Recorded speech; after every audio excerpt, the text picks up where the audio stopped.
La Lazio è sempre più vicina al ritorno in campo, programmata per il 24 giugno a Bergamo, e si sta già organizzando per la trasferta. I dettagli non sono ancora stati decisi, ma una cosa sembra chiara. Salvo ripensamenti, non ci sarà nessun ritiro prolungato a Formello. La rosa si allenerà nel centro sportivo come fosse una settimana qualsiasi, per poi partire il 23 giugno per la sfida contro l'Atalanta.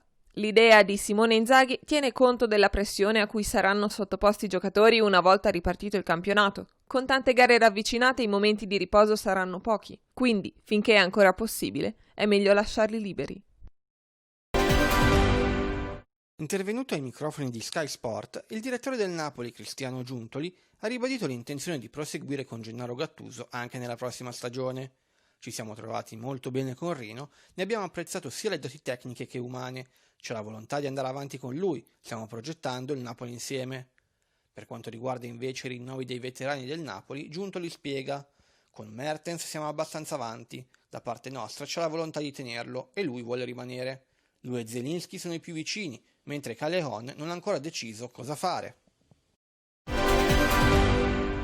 Il coronavirus ha costretto le squadre a rivedere il valore delle rose, ma alcuni giocatori possono ancora portare alla propria società cifre da capogiro.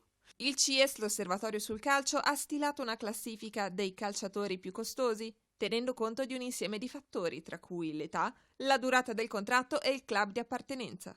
Il giocatore più costoso in assoluto è Kylian Mbappé, che in caso di cessione potrebbe portare al Paris Saint-Germain 259,2 milioni di euro.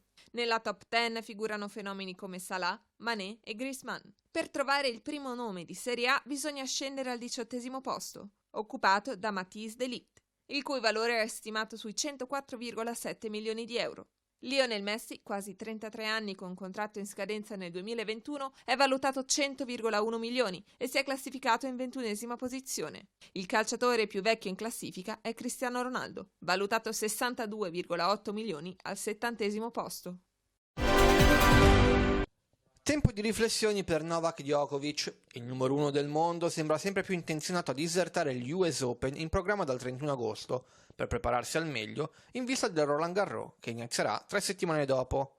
Nei giorni scorsi Djokovic si è mostrato critico verso i protocolli messi in piedi dagli organizzatori di Flushing Meadows, al punto di dire: la maggior parte dei giocatori con cui parlo sono piuttosto pessimisti riguardo all'andare a New York. Al momento penso che la mia stagione continuerà sulla terra battuta a inizio settembre.